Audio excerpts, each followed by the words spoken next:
this way before. Travel through the open door. Circumstances navigated the path, and life happened oh so fast. No, it got lonely. Sometimes you see, I know we couldn't make it. Even when I'm off beat, I still land on my feet, and nothing can shake me, cause I know life took a hold. Never. This is where I am destined to be. I'm not ready to give up. No, never. I believe in the miracle of life. Life's a play with no rehearsal. Learn quickly, they'll come for your role. Games get played, can't take it personal. Cause the devil is a liar. I'm telling you the truth.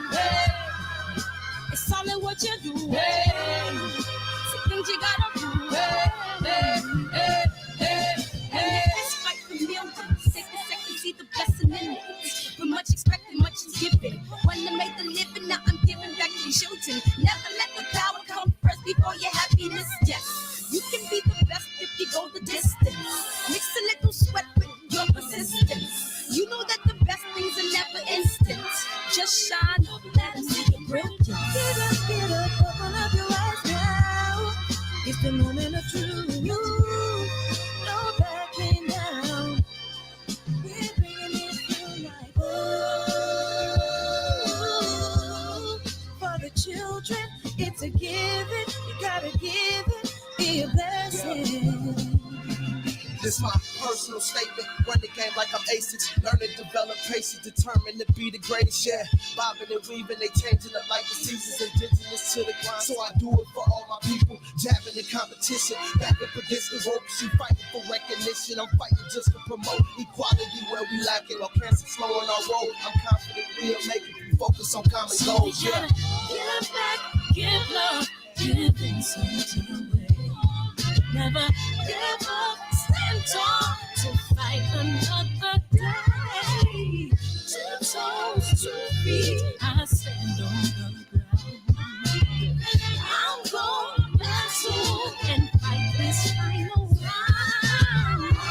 Life's a play for no rehearsal. Learn quickly, they'll come for your role. Can't take it. Last time, y'all, what? Because the devil is a lie. Hey. Telling you the truth, hey. It's all in what you do, hey. Some things you gotta do, hey. Barbershop conversations, man. Love is the word. Welcome to the show, Opulent Kenyatta Ali, DB. What's up, Xavier Silverstream, man? Xavier, man, I appreciate everybody coming here a little bit early, man. 27-year-old judge, man. How special is that, man? Says instead of just tweeting and Instagramming and complaining about the problems, you know what I'm gonna do? I'm gonna be the change I expect. You know what I mean? I'm gonna be the change I expect to see, man. And I'm thoroughly excited for this show, man. And this is like I was thinking like this is when like our young leaders do interviews and stuff. You know what I'm saying? What's up, Real Rap? Sir 100, you know, and then they go on to become, you know, who they become, a president of their own company, president of America, president of wherever, you know. This is the genesis, you know what I mean? In 20 years from now, this is going to be one of them interviews where America goes back and watches. That's how I perceive this. You know what I'm saying? So I'm real honored to have the judge. Oh man, you know what I'm saying? So I'm really, really excited, man, to have him in here and to hear his story and his inspiration and actually being the change, man. That's a beautiful thing, man. I appreciate everybody coming here early, and we're still going at 9 o'clock today, man. And it's just special to have, you know, he's in the building. Just give me a thumbs up when you're ready, man, and we'll just come on in. And okay. Without further ado, man, Judge Hannah Johnson, man, we appreciate you coming in here tonight, man. Thank you, man. Yeah, man. Thanks for having me. Man, it's a totally honor, man. Before you came in, I was like, this is going to be an interview 20, 30 years from now. People going to go back and says, man, you know what I mean? You go off, become president of something, president of America, you know what I mean? President of Penn State, you know what I'm saying? And it's just special to have you in here, man. And, you know, I just, you know, like ancestors will be proud of you, you know, for the things that you see what I got up there. That's good Marshall. Yeah, man. That's motivation, man. Just, you know what I mean? Being able to, you know, fulfill some of their dreams, even be able to vote one day. And it's like, I'm sitting in office. It's like surreal. Isn't it?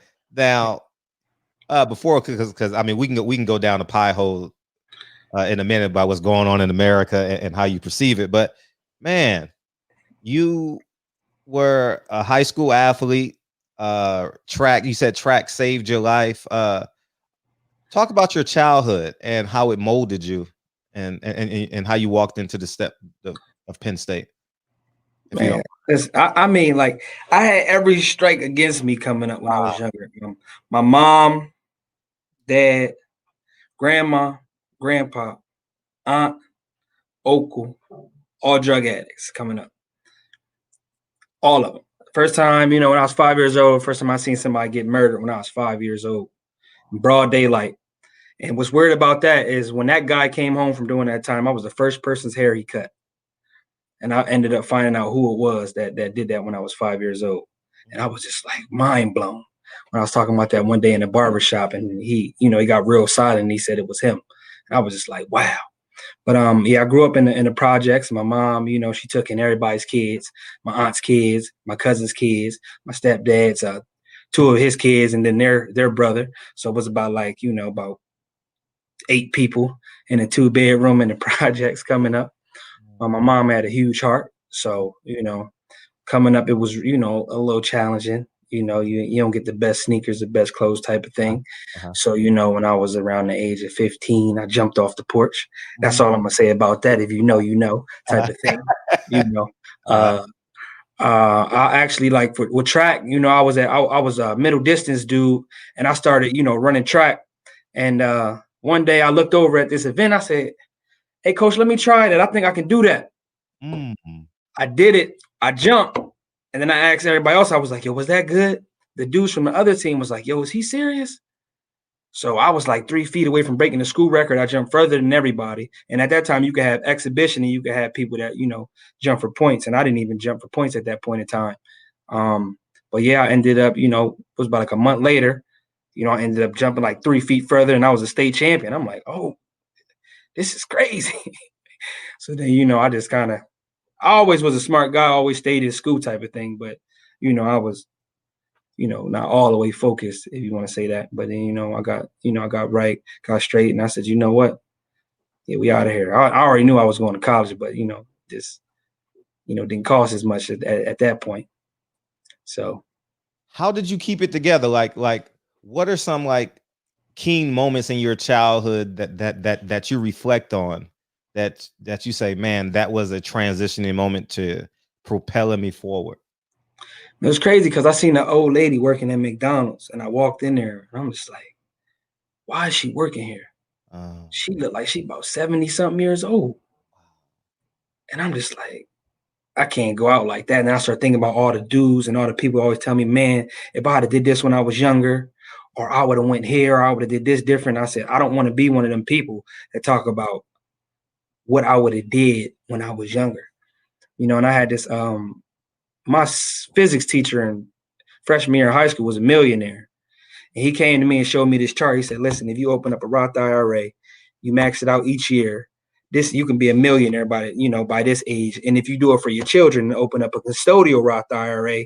And when they start working, if you don't own a business, you know, if you don't own a business, then you got to do it when they start, you know, working summer jobs and just max out their Roth IRA. You make them millionaires and you make their children, you know, better off, wealthy. So I had that, and that always stuck to me. I'm like, what was this dude talking about? So when I got older, I understood. I'm like, this is the key to unlocking generational wealth. And I said, wow, this is so easy. But we don't know as a culture. It's crazy, man. It's crazy. Yeah, that was two of the things that, kind of steered me on. Like, what are we being taught? Like, why don't we know this stuff? Why don't we know it, you think? Systematic oppression. Systematic oppression. Isn't it systematic oppression? And speaking of systematic oppression, do you think that drugs and alcohol was systematically put in our communities? I mean, if you look where they placed that, look where all the stores are. I learned that like when I came around right into the political world and I started seeing actually how things work, and like if you try to put a building somewhere and the people in that community don't want that building or business there, and they make a fuss about it, guess what? It doesn't go there. It's happening in Atlanta. It doesn't go there. You know what I mean? So it's like literally an eye opener once you realize and you see like what controls what and who controls who. In a sense, it's like if you think for a moment, I'm gonna say that, but yeah. You said you've been to prison 3 or what was arrested 3 times, or man, that's the worst feeling in the world, sitting across from a jury when you innocent, man. I'm blessed. I mean, the thing that saved my life is, I created a path for myself as a young man that I always, kind to people, always giving back, always able to be in any room with anybody, and they could just feel the energy. When you meet people, you could just feel energy, and you just know that they're a good person.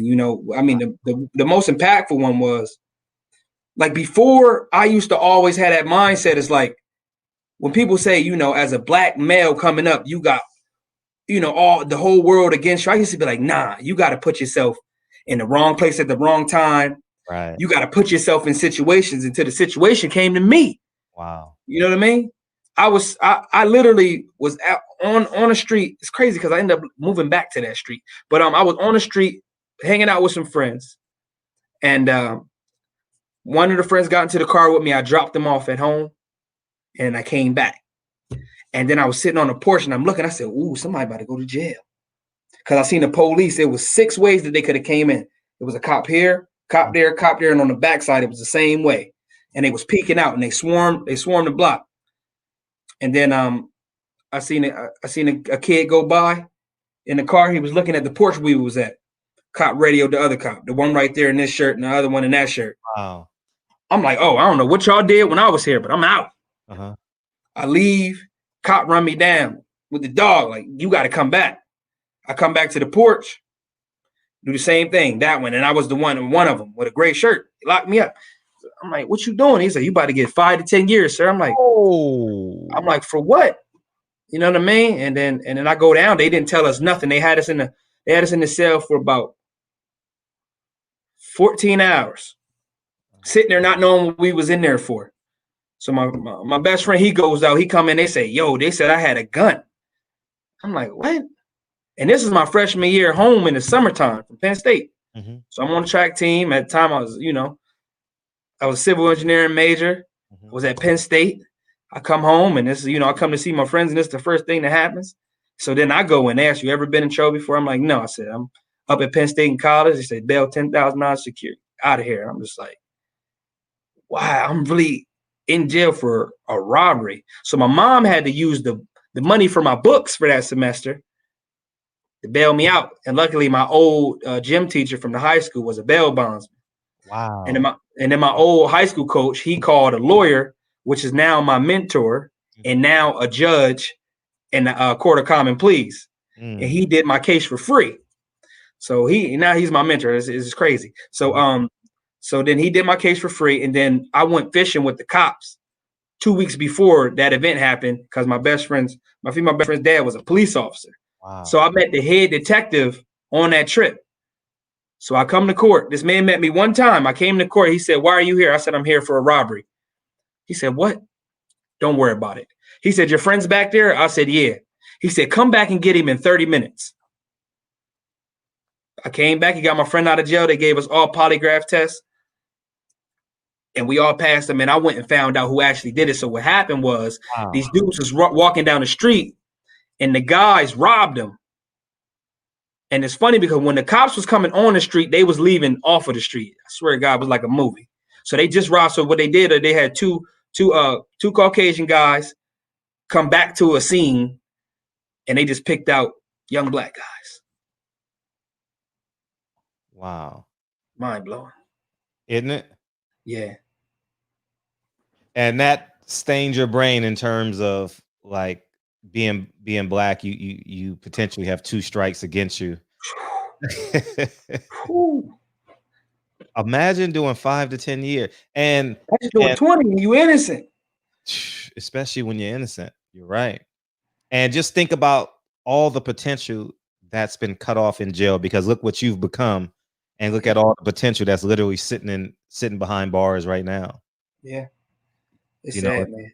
Yeah. And that was the 3rd time you was arrested? No, that was the 1st time. The second time I had came down, I was looking, I was at a trial, and because I always been interested in it. And do I want to tell this story? Yeah, I gotta tell this story. So it was 5 police officers, right? I walked past this girl when she was done testifying. I came out, the cop, he grabbed me by my shirt. I said, what are you doing? Why you touch? I didn't know he was a cop. He just gripped me up. He said, "You're arrested for intimidation of a witness." And I'm like, well, I didn't do anything. Like, what do you mean? So well, later I found out that the girl, her and the DA had some other stuff going on. It was 5 cops. 5 cops said that they heard me say it. I did something, and they all made it. I was just like, yo, this is crazy. So I made a phone call. I was working at the youth center. The guy said, you know what? Don't worry about it. Called the cop. Was like, listen, that's a good kid. You know, he just graduated from Penn State. Don't do that to that boy. Police came into court, withdrew it. Wow. And then that time I was the president.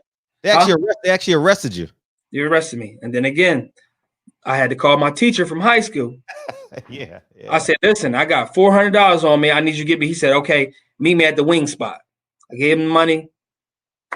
They withdrew it. And the 3rd time is I was the president of my fraternity.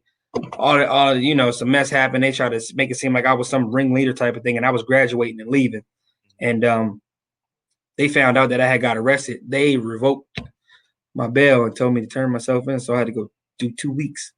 Yeah. So then, you know, I knew better. I had to fight for my life. So, you know, I had a jury, man. I looked over, and it was it didn't seem like it was of my peers, but I remember this lady. She sat down and she smiled at me, and I just started crying, man. Wow. Because I'm just like, yo, I really like, this is crazy. And I just thought, like, I'm up in the mountains. Don't nobody look like me over here. I'm done. They came out. The jury found the defendant not guilty. They tried to get me on accomplice liability. But when you do right. Yeah, when you do right. When you do right, and you tell them, if you stop it or report it, then you can't be an accomplice. I stopped it, so I can't be an accomplice to something that I stopped. Right. Yeah. Someone actually had a question in the chat. So how it works is people just beam in, they support the platform and beam in their questions. Okay, cool. So feel free to answer it if you like. Don't like. Totally, I didn't talk to you before the show. Fred, can you ask him if he believes the American people are sovereign and are the courts under maritime law?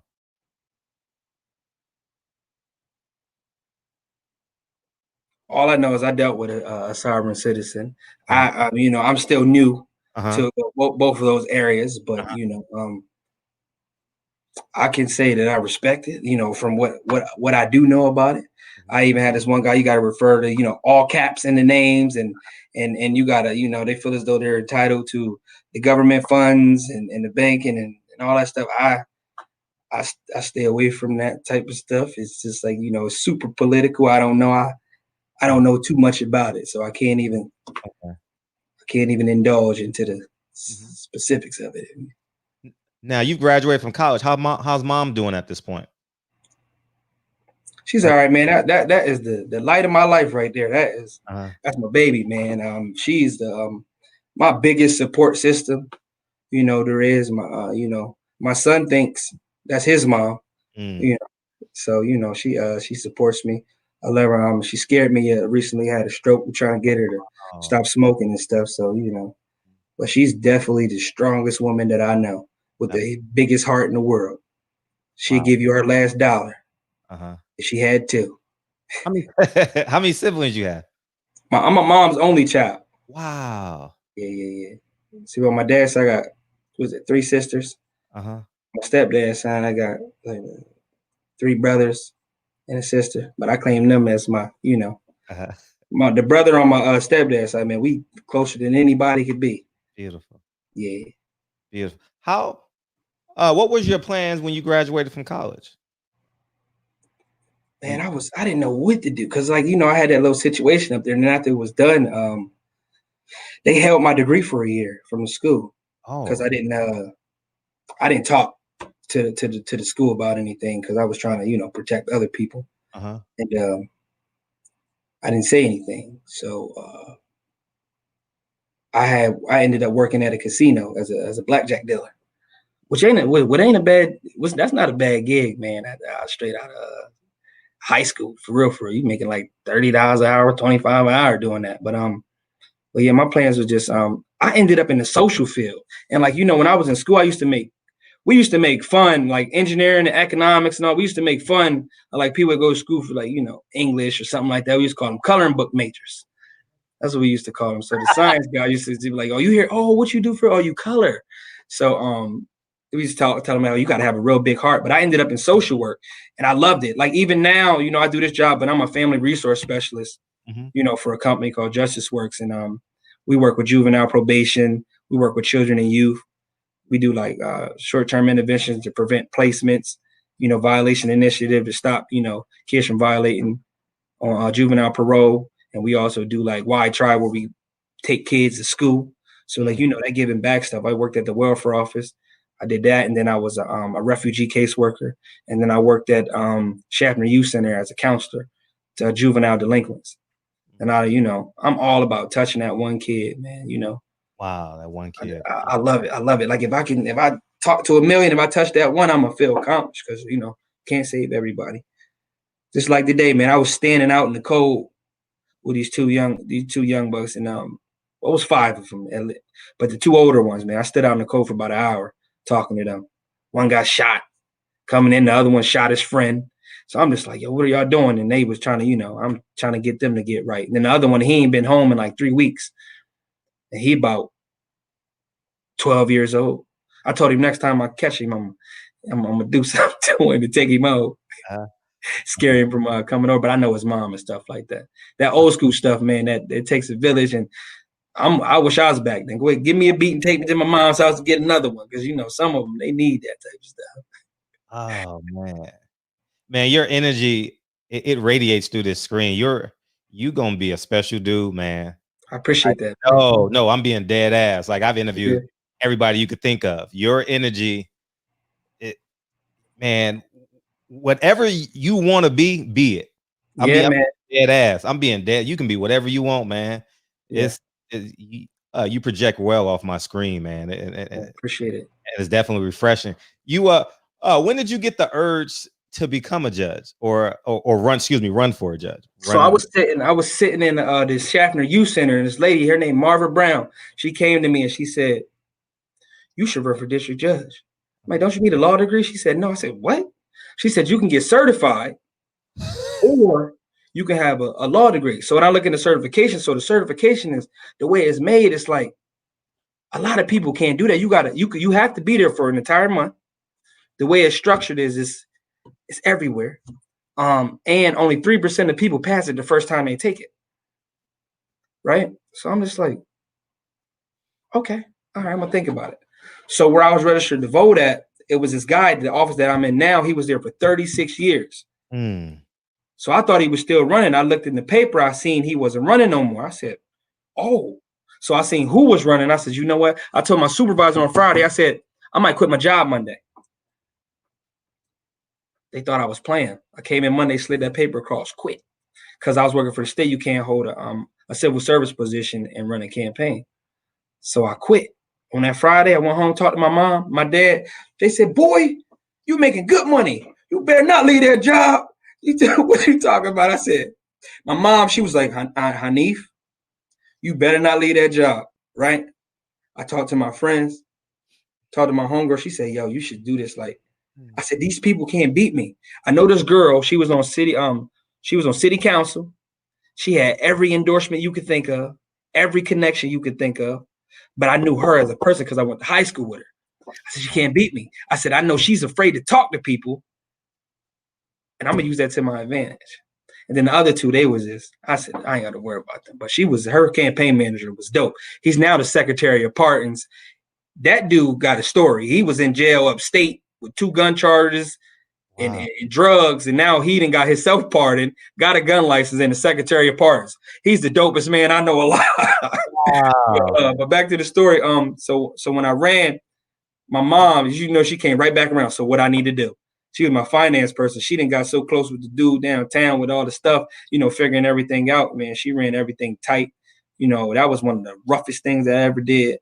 You know what I mean? Then at the end, I was outside on Saturdays, I'd be outside from like 9 in the morning, about 4 in the morning, hanging out stuff, hand delivering letters, over 2,000 of them. I just, I was on job sites where people ain't speak no English, working for $40 at the end of the day. I just bought a Jag a couple months before that I had. And I told her that, I said, this is a sign from God. Everything was paid off. I had gap insurance. I ain't had no Jag no more. I said, I'm one of them dudes, man. If I get a house or a car, you ain't taking that from me, man. That's mine.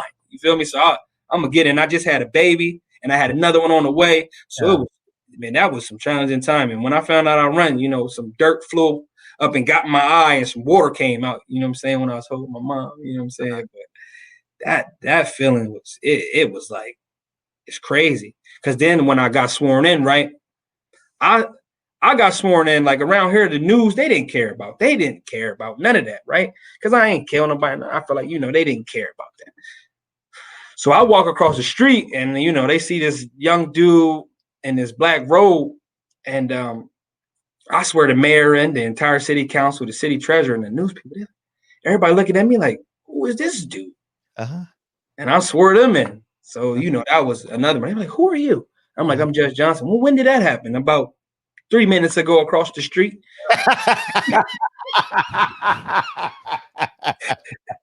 You know what I mean? Oh, man. And then, in that time, I know this is a boxing show, I was putting in some work a little bit, Oh, yeah. Oh, so you box a little bit too? Yeah.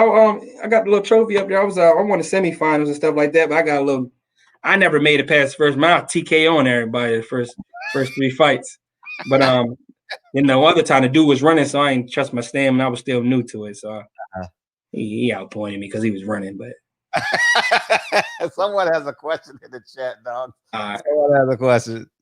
Sierra says, Fred, could you ask Judge Johnson? Isn't that a beautiful thing, Judge Johnson, man, on what his future plans are? Does he plan on moving up the judicial ladder or moving into politics? I gotta see how I want to answer, because you can't see in politics, you can't let nobody know what you're doing in the future. But I feel as though the level that I'm at right now, I do not plan on staying here. I can't. I feel like the impact that I can make at a higher level is just going to be phenomenal. Like I have to.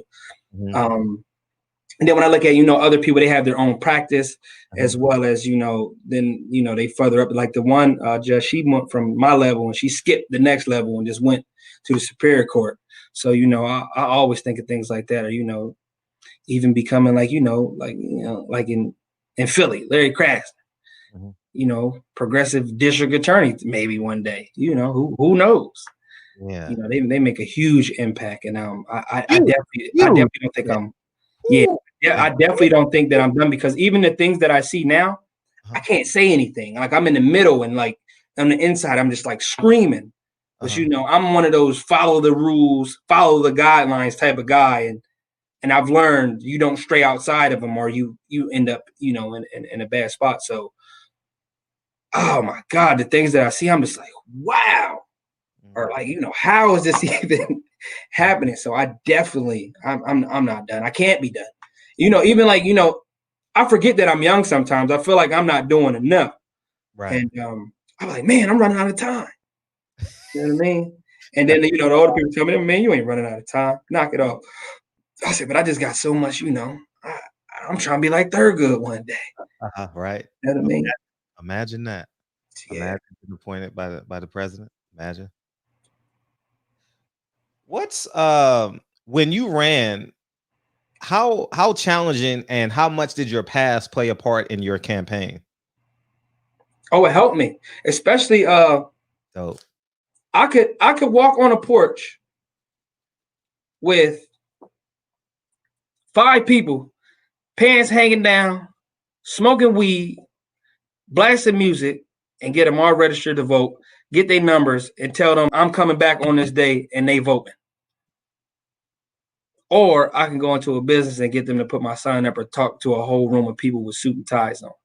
So I feel as though that right there allowed me to have an upper hand on my opponents, as well as being able to just knock on the door, because I used to sell insurance too at one point in time. And I just had to knock on somebody's door and they know them from a lick of paint and end up selling them something. And, you know, I was good at that too as well. You know what I mean? So if I got to sell myself, nobody knows me better than myself. Yeah. You know, I had one of my little brothers too, man. I had took him with me, and hold on, give me a second. But yeah, I had took my little brother with me one time, and he had to learn how to speak, and I taught him, you know, how to deal with people, how to talk, you know, and just, you know. And how close were the elections? How close was it? Oh, my friend, he's an actuarial scientist. He said that I won by 11% margin. Wow. Yeah. First campaign, first anything? First anything. I never was in the politics at all. And you didn't have a campaign manager? Oh, I did. So the person that ended up being my campaign manager was an individual that ran before. So what I did was, when I was doing my research, I found out who ran before, and I wanted to know if they was going to be in a race again. So I was like, you know what? They're not. So when I found that out, I was like, hey, are you running again? And then my dad was like, oh, that's my cousin. That's your cousin. I said, oh, okay. So I got with her. I'm like, listen, I need you to give me some tactics. Tell me, you know, introduce me to some people. And everything she told me to do, plus, you know, the things that I added to it was beautiful. It was beautiful. They miss you on the other side of that door. Yeah. Oh, man. But what was your first case? I'm curious. Oh, when he comes back. Yeah. Take your time.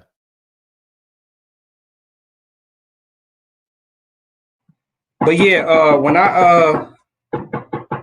I had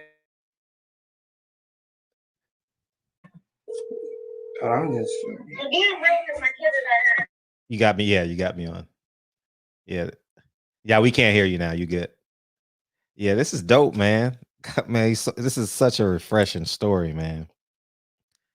Yeah, I mean, it's I mean, beam him out so y'all don't. Yeah, man, it's I'll beam him back in when he's ready. It's just a refreshing story to hear this, man. Wow. Reggie Owens, I know you sitting there, you gotta love this, don't you? Because I genuinely believe, like, as Black people, or as we gotta have people as police officers, judges, DAs, presidents of banks, presidents of vice presidents. I think it's so important that we repopulate this country with our greatness, you know, and to see that I'm interested in the conversation. Like, he brought it up briefly, but I'm very interested in the conversations that he has with the with people that stand before him on the other side. You know, it's totally refreshing. Yeah, I know it is, Reg. I know it is. I know it is. DB, you want to call in now? You want to call in now and just stay on the line with me? Is that cool? Do that now. Why don't you? If you want to. He's only here for another 30 minutes. And we can do it like that. And I have to run this. Oh, yeah. Oh, like no other. For sure, JJ. Please run it back. Man, this dude gonna be special, man. He's special. Yeah. He's Here's DB. What up, DB? Yes, indeed. Shit, this ain't only good to Reggie. Shit, we all in here having a good time. but you know, Reg be on my bumper though, man. You know, and Reg is like the resident antagonist and antagonist. That might be the good word. The what? The antagonist Democrat. The antagonizing Democrat. Whatever you want to call it. I know he watched. I don't know his reactions to this, but he's back, man. We gonna double back. Appreciate you coming back, man. You had to change the scenery a little bit. There we go. Now we're back. I'm good. You good? So my co-host is on now. This is DB Judge Johnson. How you doing, Judge? Can you hear me? Yeah, we hear you just fine. This mic is messed up. I didn't kick the thing out. Hold on, give me a second. Okay, for sure. Sorry. No, you good. You good. When he's ready, Man, this brother done went through law school. He done beat cases. He done set track records. He could fix that microphone. hey, but you know what I was thinking when I was reading on him before the show? It's funny how greatness transitions itself. You understand what I'm saying? Like, he was an all-state track athlete, and now he's a judge. Like, the greatness never leaves itself. You just can't be like lazy or don't pay attention to it. Just keep being yourself. Keep being yourself. And it definitely it transcends into this. And I guarantee you, in 10 years from now, y'all gonna be watching y'all YouTube mentions and gonna be like, I remember that name. I remember that name from somewhere. Y'all like, yeah, I saw him in the barber. Damn. I guarantee you. When he opened up his mouth, I said, whoa. I was like, oh, this dude is special. Yeah, for sure. Like, you know, I never got a chance to hear like Fred Hampton speak, or even Malcolm for that case. But you know, it's this dude can control a room for sure. You know, special indeed. Yeah, for sure. He's back. Man, you pulling the MJ wearing the 4-5, man. Yeah. So my co-host is on DB Judge Johnson. Yeah. So to answer the question, as far as the election went, you had asked me as far as you said that you end up winning by 11%. 11%, yeah. Yeah. And what's the process to preparing for cases? Like you do traffic. Oh, you asked me my first case. So my first case, it was a wild case, man. It was actually a case where a U.S. Marshal lost his life, and the FBI was there, the news was there, and they had the female that was associated with the suspect, and they both lost their life. The suspect and the U.S. Marshal both lost their lives, and the female was being charged, with some things. And I was like, whoa, first case that I had in criminal. And then I had like 80 other, like this for the day, I had 80 criminal cases that was slated. So that was like eye-opening for me. Wow. What's the process behind the scenes for you as a judge? Like, what's your preparation? Well, it's like, you gotta go on experience, and in the classes they prepare you. Wow. It prepares you, but I honestly think like this is one of those jobs. It's like from the outside looking in, you think it's one way, but when you actually start, man, it's so different. You become so immune to certain things that might shock other people. I equate it to just like, if you're like a coroner or something like that, you get used to dead bodies, so some of the things that I see now, it's like, I'm not shocked. Or if you were to tell other people, it's like, whoa, you know what I mean? So like for me, it's just I didn't think it would become this way as far as, my outlook on certain things. And it's just like, it's very different. And, it gives you a unique perspective on a lot of things in life as a whole as well. it's very different. It's not like a job that you think it's one way, but it's the total opposite. How much? Total opposite. DB, you got? Oh yeah, I have quite a few. So I have a question first. So what's the process of like expunging the record and going through the appeals process so that you can get to being sworn in? You talking personally? I didn't. Are you talking about like this as a generalized question or? No, for you, when you had the cases that were, from being arrested and all of that stuff right there.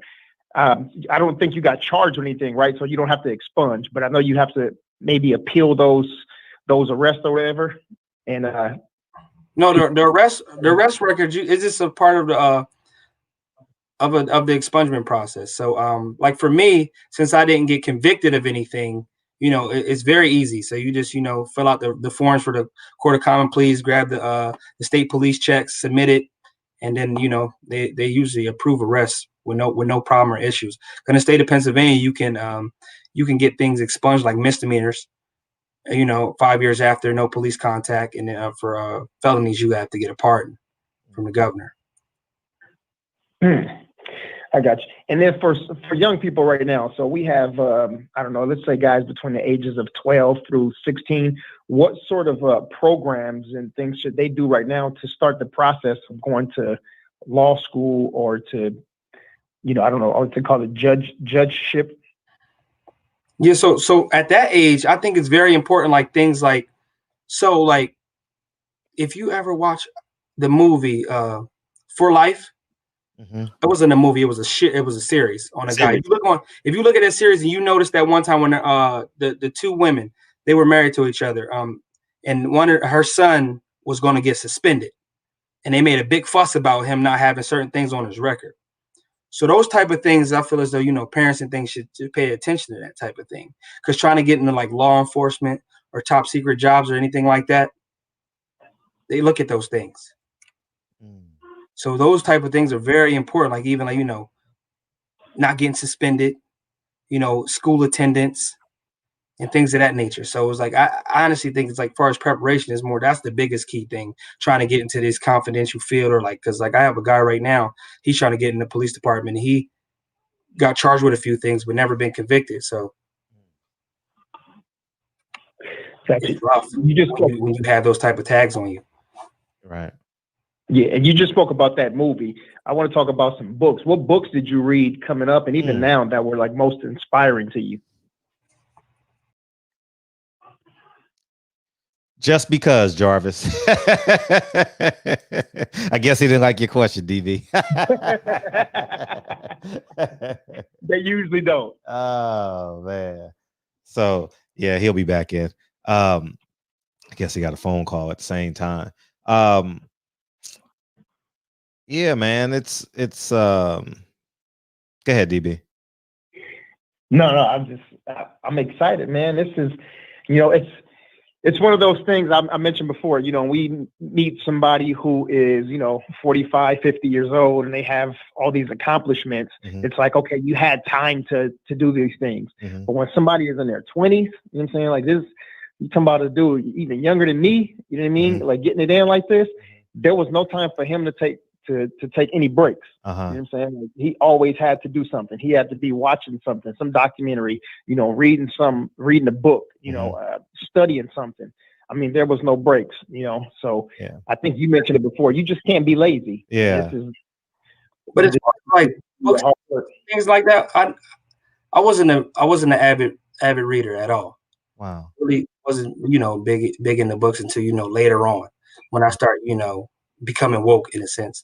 So I read The Art of War.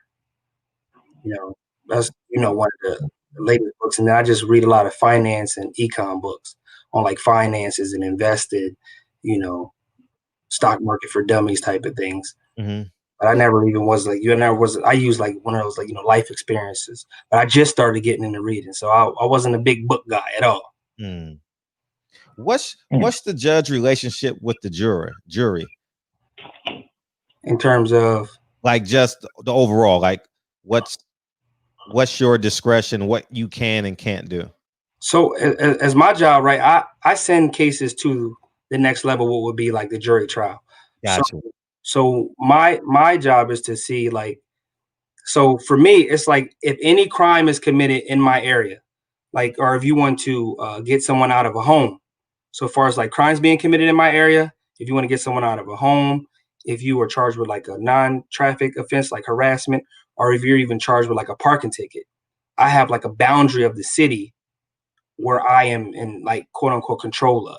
So nothing can happen without first going through me. So like I would hear a case prior to, and I would see, you know, what charges need to be like either dismissed, or I see, you know, what charges need to go forward onto the jury trial.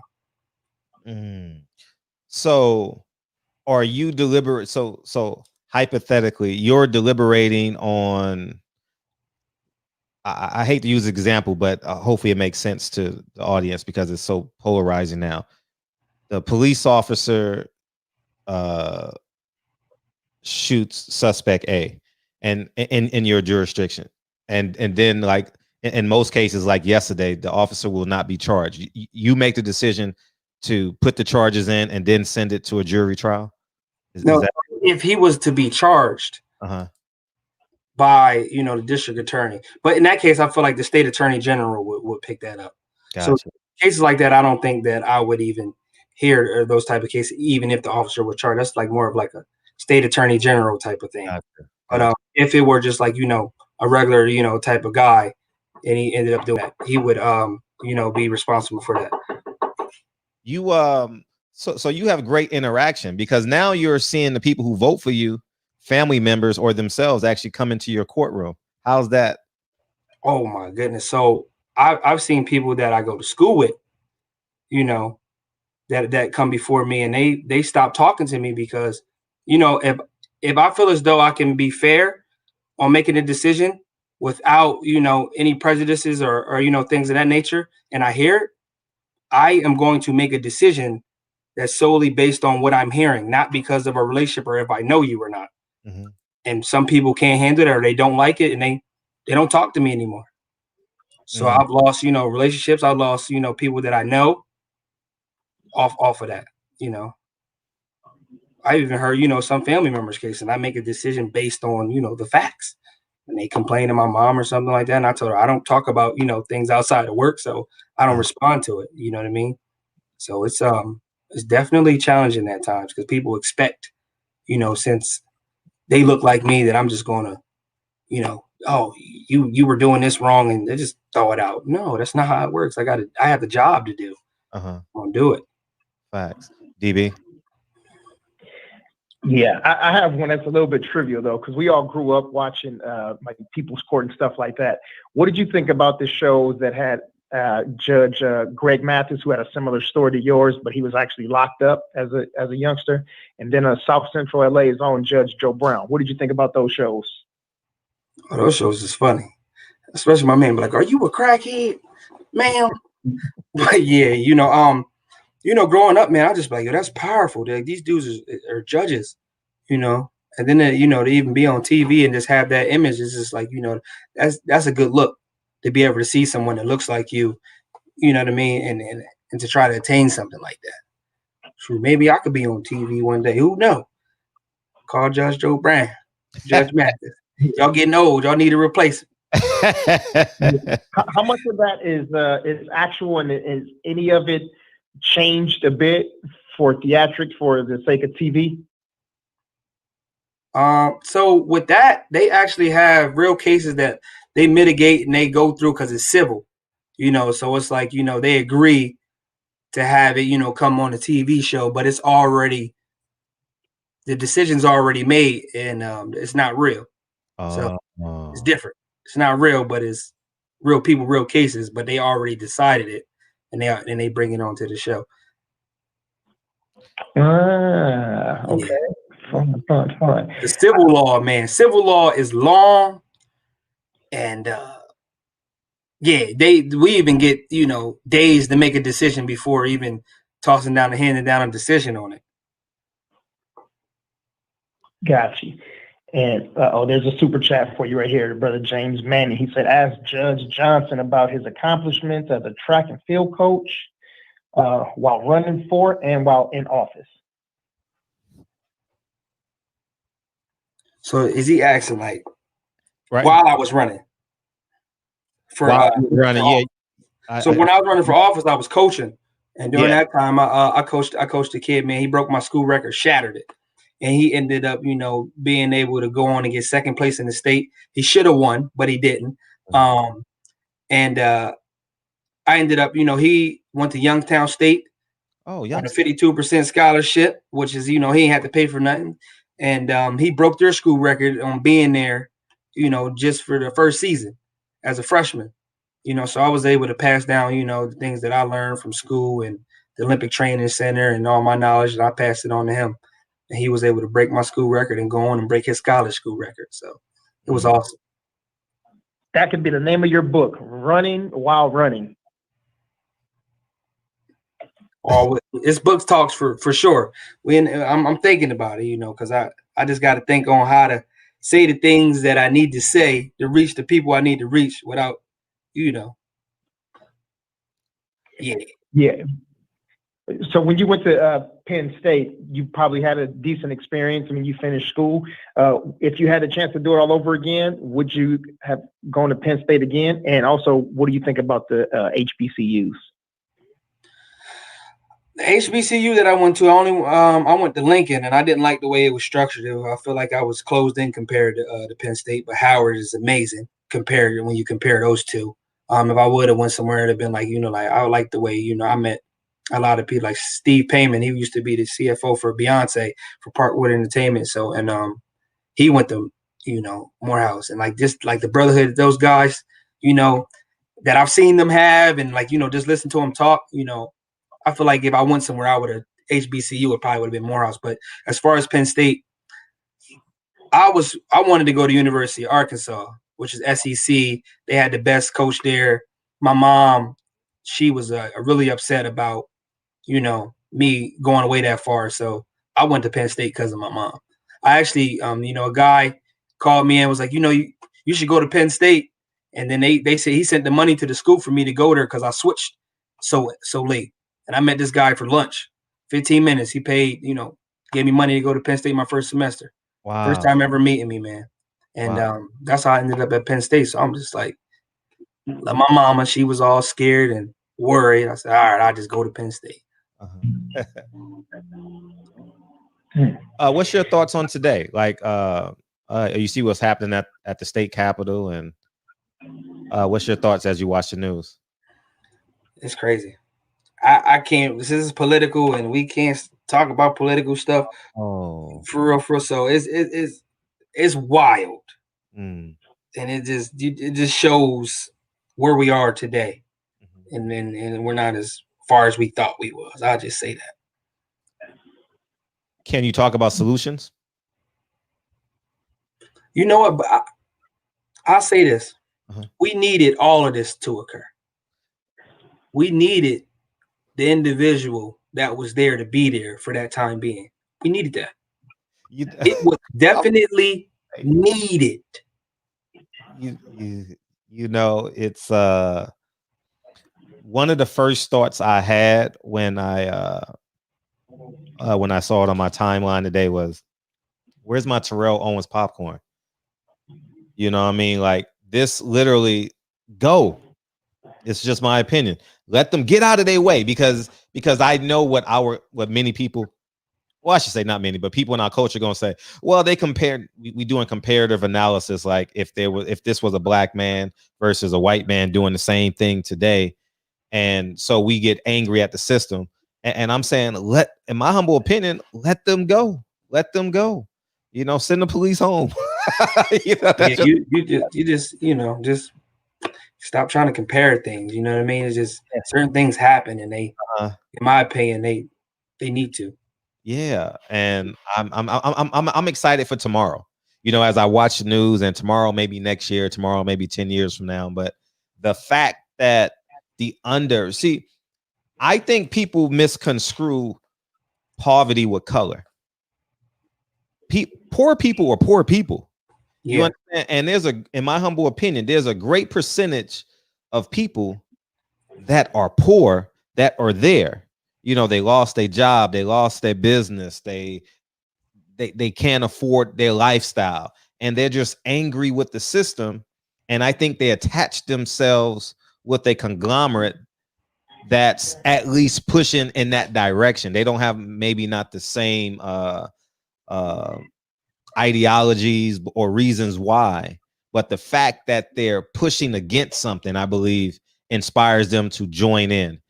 You understand what I'm saying? And that's my thoughts on. We're gonna talk about it tonight in the shop, but those are my thoughts on it. Yeah. Trump actually inspired you, though. Trump was one of your inspirations. I read a couple articles on you, as it pertains to you wearing that robe, man. Yeah, for sure. I mean, if you can have somebody that comes out and he tells you all this stuff, and you see this man for who he is, and he can do it. Anybody can do it. Right. Anybody. Right. if there's no age limit on certain things, 10-year-old, I believe in him. You know what I mean? Because he can do it. Anybody can do it. You see what happened in that presidential race after that? The next one, about 30 people signed up that would have never signed up in their life before that. Oh, I get that. You're right. Yeah. I say the same thing. Like, if Donald Trump can become president, I don't care if you love him or you hate him, or just abstain what he stands for. Just believe in yourself and do your best to get it accomplished. That's the biggest message from that. Like, a lot of people want to be upset and angry about it. It's like, it happened. Just let it go. But look at what it taught us as a country. We needed that. Yeah. We needed it. Yeah. Now, when you're a judge, is it required that you have a political party, or because I read the articles that you're a Democrat? Say it again. You run as both. No party affiliation. So you run as a Republican and a Democrat. Really? Yeah. How can you do that? That seems odd. I never heard of that. Run as both. Yeah, because you crossfire. Yeah. Yeah. So I know someone that lost, one side by like 3 votes. And they had to, go into the general election. So with this, sometimes you can just nip it right there, just straight in the primary by winning both sides. Because like in my area, it's like for one Republican, it's 10 Democrats. Gotcha. So even if you will win that side, it's going to be difficult to win a general. But some people would still try to, and that's just extra money you got to put out, extra time, and things like that you got to do it all over again, where you could just do it all at once. It's kind of unique, but at the same time, you can be endorsed by a party and choose to only do one party or the other. How long is your term? 6 years. Wow, 6 years? 6 years. Oh my God, you got a chance to make some inroads. Yeah. Whoo, they give you 6. Dog, that's 6 years at a time. You can come out. So how many years you have left? 4. So you got a chance to make some great inroads and be a powerful man. Yeah. 6 years. Yeah, that's powerful, because I ran for office. I forget the year, but I was definitely inspired by President Obama, and I lost in a close election, and then I just left the city. The city was just I just couldn't do it. But if I would have ran again, I would have won, because the person who ran actually, when it was for city council, but I think that your representation, it was leading me to this question. How important do you think your representation is on that bench? It's the most powerful thing ever. Is, because when I'm in a room and I'm talking to people, I don't go around saying, "Hey, I'm a judge. Hey, Judge Johnson here." So I don't let, I don't tell people that. Like, when I'm talking to a younger person, I let them know what I do. And they be like, "You a judge?" I'm like, "Yeah, a real one?" I'm like, "Yeah." So then I tell them, I said, "You know what? I'm gonna come pick you up. Or, if it's okay with your mom or dad, come and let them sit next to me in court. You know what I mean? Let them, see how it is." And they just like, you should see them, man. They just get to see, from my side, and the decision that I make and things of that nature is just like, it's so unique, man. I feel like that representation is so big. you know, for those kids to be able to see someone like me, like this grandma, she brought her 2 grandkids in here, and you know, I said, you want your grandma to go to jail for not going to school? They crying and all that stuff, but at the end, you know, I'm giving them hugs. Like, can we come back? I said, man, anytime you want to come back, you could come here, man, anytime. And you know, I think it's just huge for, you know, for me to you know, be able to make that impact. The people that reach out to me, I try to respond to everyone, you know, about, you know, like a road path, you know, how to do it, you know, what they need to do. And I tell them sometimes, like, you know, this is a job that you need to do.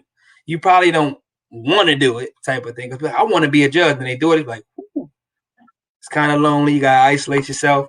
You know, people constantly. You know what I mean? It's real different. So, real different. DB. Yeah, I want to talk about your family life for a second. You said you had a child at one point, and you had one on the way. How many kids do you have now? And can you talk about the good parts about fatherhood and parenting? I gotta show y'all this screensaver, man, because this thing is epic right here. Hold up. I know you have 2, right? Ah, beautiful, man. How special is that? And man. This is my guy. Hey, you know what your kid's gonna say? I'm gonna be daddy for Halloween. Yeah. He said, my son was like, I'm the judge. You going to jail. He banging the thing all cheesy and happy, man. But for them to be able to see me as, you know, as a positive figure, you know, doing, you know, big things, like, you know, they understand it. My daughter, you know, when I was campaigning, because my son wasn't here yet, I used to drive her around in her little her car with my campaign sign in the back through, you know, through the neighborhood, you know, with my yard sign in the back of her little Jeep. And she had a little, you know, her little campaign shirt on. You know what I mean? And I pass it down to my son, you know, for magisterial district judge when he became too. So I feel as though, you know, that's huge. I play a, you know, a big role in their lives. You know, I let them, you know, see, you know, a positive Black male figure in their life, because, you know, a lot of times we're not, you know, presented as such, but it's very, very important, man. My mom, here's a quick story, man. I never knew that I loved somebody so much besides my mom. I know I love my kids, but my mom was watching my kids, and my dad was there too. My mom went to bingo. My dad went out and left him with my aunt. All right, you got to follow me. Now, my other aunt came to the house and picked up my daughter. But my other aunt, she was taking my son into the house. So she didn't know that my aunt took my daughter. But my other aunt said, oh, yeah, I told her that I took her. But anyway, nobody knew where my daughter was. So we called the police and everything. I thought I lost my daughter, man. I felt so empty and hurt and crushed. And, you know, we ended up finding her, thank God. But yeah, man, when I never knew I loved my kids that much. Man, I get it. But man, whoo, nobody never needed, you know, the worst feeling I ever felt my entire life. I bet. Yeah. Love my kids. Man, ain't nothing like a Black father. Yeah, for sure. How did you? Yeah, thanks, D. How did you manage the mindset of jumping off the porch and now being a judge? How do you handle that duality? You know, I still got to work on some things personally, as far as, like, you know, my pride, that type of thing. And always, you know, that's why, you know, I go to the boxing gym. You know, I always extend that hand too. I call it, you know, if you want some work, you can stop by, type of thing. My trainer gives me the keys, so, you know. But in other terms, you know, you know, you realize, you know, as a man, being a man, you know, there's certain things that a man has to do, you know, not only for himself, but for his family. And you know, you realize that. And I feel as though, you know, I realize that, and, you know, you can't do too much on the other side of justice, you know, and there is no new formula or new plan to it. The streets always been there, and they always going to be there. There ain't no way to beat it. It's not worth it. It doesn't make sense. No matter how you try to make it make sense, it won't never make sense. So, you know. Rob G. Film says Hannah rhymes with plaintiff. Yeah, my name Hanif though. Hanif. Yeah. So, Hannah rhymes with plaintiff. Yo, he's funny for that. He's hey, man, y'all be clowning on her too. I seen that, man. My man saying Justacito. So what's his name again? Justacito. You know, you mean Josecito Lopez? You know, Jessicito. Oh And man, man, you know, I've been able to have some things come into fruit. You know, some happen. You know what I mean? Things is just happening. You feel me? hey, dog, we have fun in the barbershop, man. Yeah. Oh man, we have a great time in there, and it's just a great base. You know, where literally black men can just, you know, take off their robe and just have a great time, you know. And speaking of black men having a great time, and I don't know if you're gonna run for office before, but I want to be an asset to you when you run for office next time. You know, and when you go to a national campaign, if it ever becomes a national campaign for something, don't hesitate to call me. But your next election, I definitely want to be an asset to you. So I appreciate don't. that extension, brother. I really do. Seriously, I appreciate that. Now we're gonna. I'm pretty sure we'll hopefully jump into you beforehand, but definitely, I just want to extend that to you. How big is your county, by the way? We'll get you out of here in a second. How big is your county? What's the population you think? Let's use Google. I'll give you a listen. How far are you? I'm about an hour and a half. Okay, I was just there in January for a fight. Yeah, but let me see, about 279,000. Wow, 734 people in the county. Okay. Are y'all a historically Republican or Democrat in the presidential election? Your county. So usually, see, but our city is like 49,000 in the city, right? So the city is a Democratic city, but the state has been, you know, historically Republican until recently. You know what I mean? It's usually Republican. It's like one of them swing states. It depends on how you know, what type, what year is it? Sure. But this Harrisburg city is predominantly black. It's one of the highest black populated cities in the country per capita. So a lot of black people. It might have been like top 10 at one point in time as far as like cities per capita of black population. Our mayors are 9 times out of 10 Democrat. Okay. What message would you want to send to people? We've been here an hour already. What message would you want to send to people, and you know, that message to that young black man? You know, listen, life is going to come at you so many different ways. I had to fight for my life so many times. Even like recently, I had to. Like, you can never give up on your vision, your dream. And I'm talking about you can never, ever feel defeated on anything. Like after winning an election, like I honestly felt like there's nothing that no one can tell me that I cannot do. I need to see that I fail. Even if I fail, I'm going to try again or try to find a back door, like period. You know what I mean? Like you have to fight and you have to, you know, go after dreams, goals, and all that stuff. Like even when you're young, you got to take take chances. When you're young, take chances. You have to. Do not be scared to jump off the ledge. Just jump. You know, you got to jump out on faith. And if you fail, you just learn from it and you come back better. You know, never give up. You can never count yourself up from any situation. Statistically, I'm supposed to be in jail. This off of the basis when I told you about my entire immediate family were drug addicts. I know. Yes, that's my entire.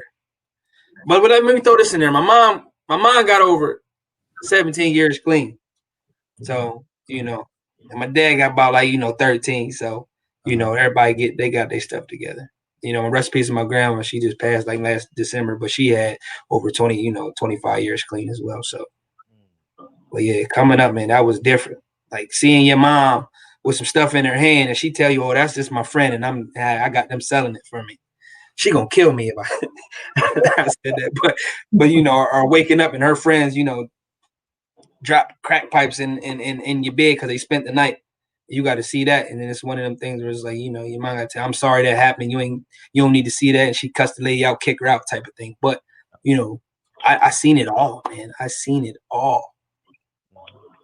You cannot count yourself out at all. The way your life is going does not, you know, dictate on how it's, you know, how it has to be. Right. Not by any chance. Right. Not by any chance. Right. Even that dude I told you, he went to jail twice, guns and drugs. He is the Secretary of Pardons for Pennsylvania. Isn't that amazing? And he listen, this dude, you would never think he was into any of that. He 3-piece suit, proper talking dude. I picked with him one time when I was running, man. I said, pull your shoes up. What do you mean? There's nothing wrong with my shoes. Like, he funny. But he was really one of them dudes back in the day, you know what I mean? But awesome guy, man. We ain't like each other when we was campaigning because he was my opponent's campaign manager, man. But that dude, he's nice, and I respect him. He respect me. I was like, so can I get that endorsement? He was like, yeah, but not publicly. You know what I'm saying? I got you in the background, but we ain't doing that. You just beat me. You know what I'm saying? So, you know what I mean? But real solid dude, man. And real solid dude. DB. Oh, before we go, you said you watch boxing. Well, who's some of your favorite fighters? I'm gonna get him with that right now. Man, I love Floyd. He says, I am the sport of boxing. I changed the sport of boxing. You know what I mean? Like, you gotta respect that man. Come on, man. People hate him and they get mad because he, figured out that he ain't got to get beat up or punch on a lot of people, knock somebody out to win. But I like Floyd. I like Tank. Mm-hmm. You know what I mean? I like Jessicito. You know what I mean? And then I got like Teofimo too, Lopez. Yeah. And I don't know about how I feel about Ryan Garcia after, Tank going to destroy that man. I don't think he should ever do that. But who else I like? I like Earl Spence. That's my guy. But I don't think he can beat Bud Crawford. No, you don't think he can beat Bud? Okay. Well, guess who we're calling when that fight is signed? We're calling you. Bud Crawford is going to beat Earl Spence. You think yes, so? Sir. Why and how? Man, that dude, he go southpaw, he go orthodox, and he gets started early. Sometimes Earl want to play around. Earl will tear you up on the body going down low though. And he good, but Sean Porter gave him a problem. But also you got to look at the fact that they was in the same training camps coming up. You know what I mean? But I just got Bud, man. He's so solid. He's fair. Solid. No, that's fair. I got Earl all day. I got Earl. Yo, I was a big Earl fan too. I was like, Earl, yeah, right. But after I seen that Sean Porter fight, I was like, because Sean, he comes forward the whole time. Yeah. You know what I mean? And they was banging. So like them dudes, but they grew up, you know what I mean? He was raised in the same type of camp, back in the day. But I don't know, man. That is going to be a fight. It is. What opponent Terrence Crawford had that makes you believe he could beat Earl? Bud fight. What's that little What's that little what? The last dude that he dropped him. Who, the Green Machine? I don't remember his last name. Kell Brook. Now Kell Brook was Seesaw. Yeah, he shouldn't even been in that weight class. Who you talking about? That 47? Gamboa? Gamboa? Yeah, I like that Gamboa. He tore Gamboa up because didn't Spence fight Gamboa too? No, that was Tank. That was Tank and Haney just fought him. Yeah, because he jumped up though. But he jumped up and got destroyed. But I like that Gamboa fight, man. He tore him up. 10 years ago though. But that's the fight. Yeah. I was like, because it wasn't even more so Terrence that made me. It was more so the Sean Porter Earl Spence fight. Just watching that, and like it was like he cracked the Earl Spence code in a sense. You know what I mean? I'm like, imagine what Bud would do. Just watching their styles and how he. So it wasn't really a Terrence Crawford fight. It was more so an Earl Spence fight. And then him after that accident, man, his face is different. His jaw is different. He said he fit, but he ain't all the way. I don't think so. Because he looked different now on the bottom part of his mouth. Okay. He just beat Danny though. I did, but Danny with the no look hook. Like Danny ain't no bum, but be careful. He may be voting for you one day. I was about to say Danny ain't no bum. He ain't no pushover, but he's not Bud Crawford. He's not Bud Crawford. Yeah, you might need that demographic to come out as one time. Man. He don't like Danny. He ain't getting this vote. That's my Philadelphia. I got Danny over, you know what I'm saying, Pennsylvania rep. I got Danny beating Bud Crawford. What y'all talking about? Hey, what music do you listen to? Oh man, I listen to every type of music, every genre, like house music, rap music, You know what I mean? I listen to, 4K Trade Guy, some Chicago people, things of that nature. But I like Drake a lot though. Yeah. See, I'm with you. See, I'm a Drake fan, but they get mad at me. Drake, oh, he's soft. He this, he that. I'm like, it's okay to be emotional. Yeah. yeah. They get on me because certain type of people are emotional more than others. Yeah. That's all I'm gonna say. Yeah. They be on my helmet when I be like, man, I'm looking forward to Drake's new album. Drake. That boy talented, man. Chris Brown too. That boy talented too. Chris Brown is uberly talented. Yeah, for sure. DB. Yeah, let me put y'all on hold and come back in a little while. Y'all talking about Drake. Drake.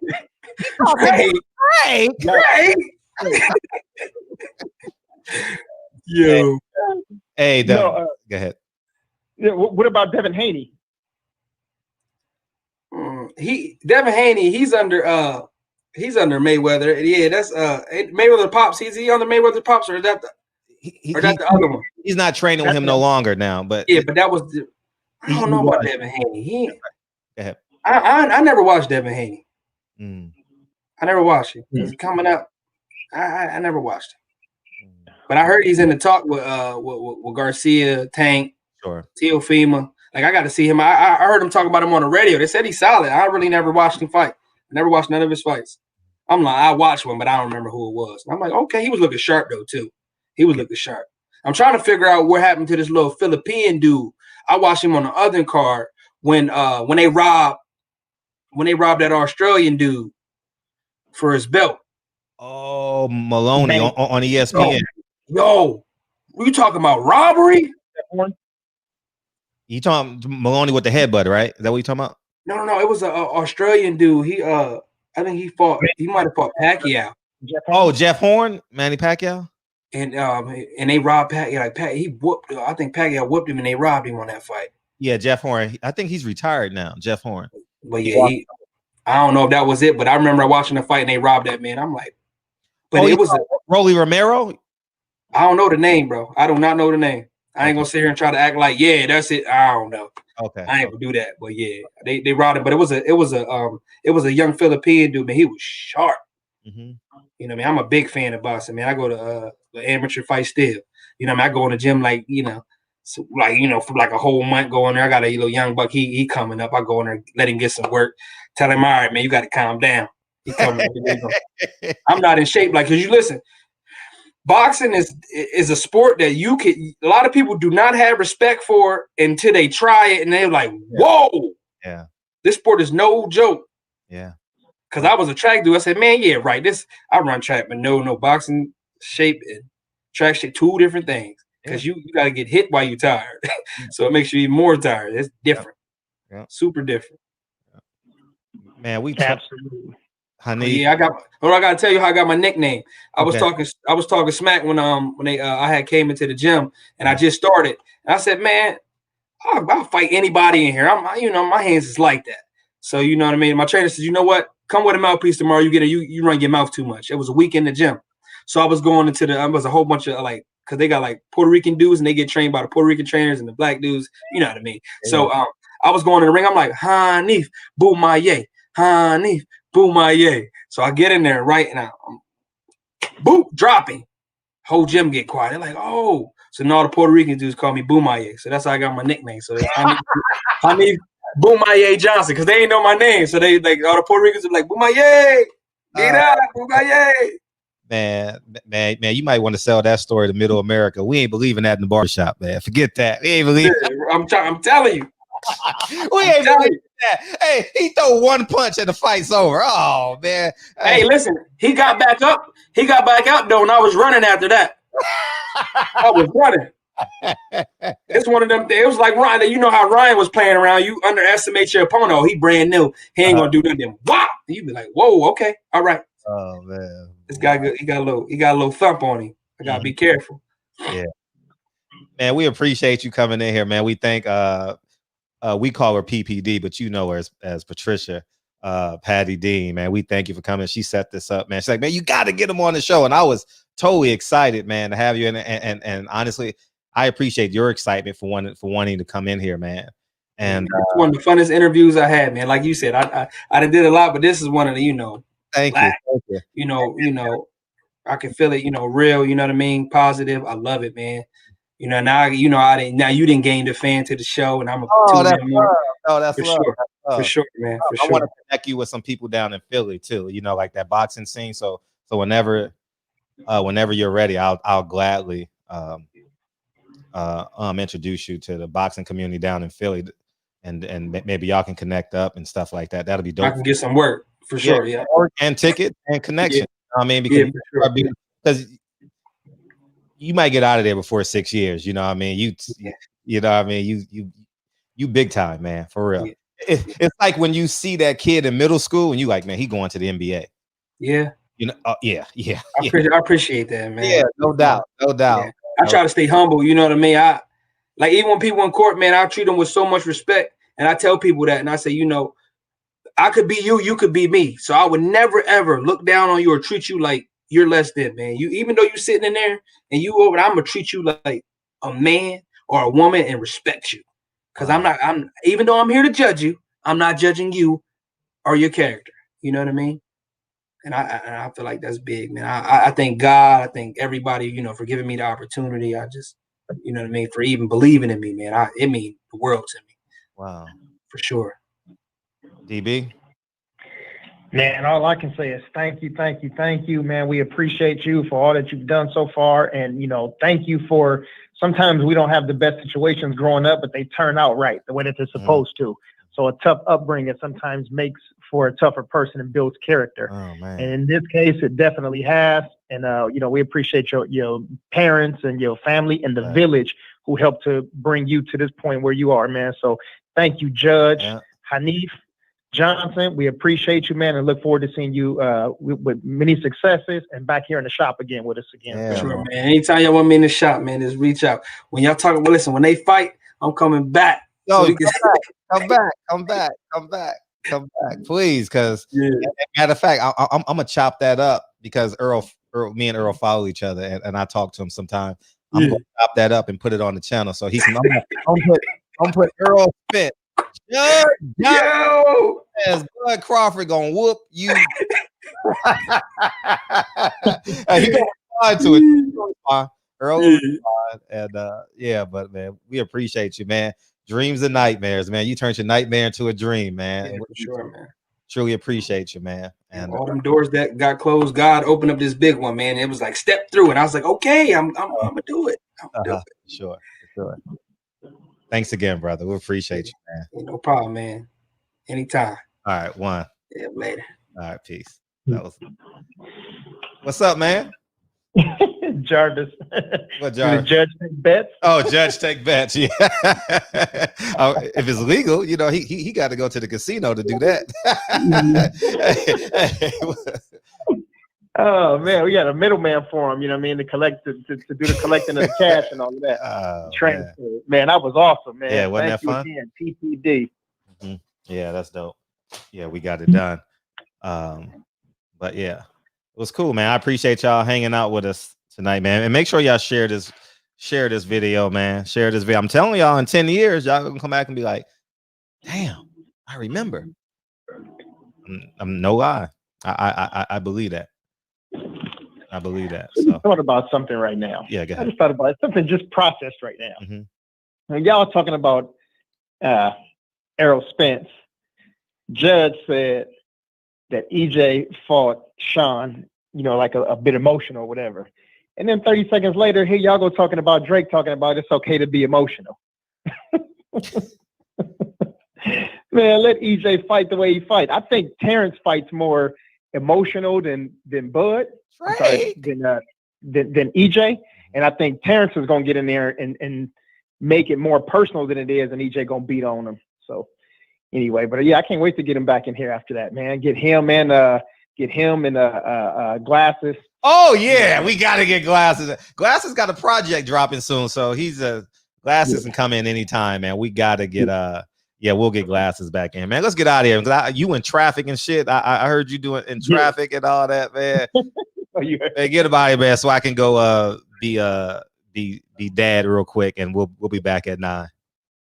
D. Wills, Jarvis Johnson, Boxing Conversations with Reggie Owens, Patricia Shelton, my cousin, Boxing Truth Serum in the building, OG Rob G Film, my cousin, Aeon Jack, Dave Jack, look at all the Jacks in here, Patty Dean, the Queen, let's see, Sierra, Brabham, Lawrence in the building with us, Mr. Vegas done slid in through, my brother Jarvis Johnson, we got Big Lloyd listening on the back end, Mir done slipped into the building on the mic with Terrence Bailey Sr. Who else we got in here? I think that's, yeah, we got a couple of more, but let's see. Sergeant Slaughter, 21. Salute. Gump, 88. D-Rock, 98. Hold on. Oh, never mind. Let's scratch that. And I think his mom's came in for a minute, too. She was in here a little bit earlier. Yeah. Beautiful. Yeah. My cousin, also Eric and Lando.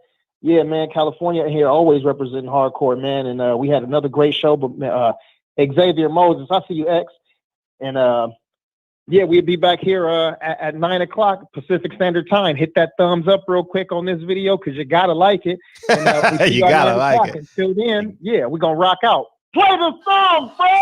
I appreciate it, man. Devin Blocker, what's up? Devin Blocker. Welcome to the show. I've never seen you before, man. Welcome to the show. Let me give you real quick. Welcome to the show.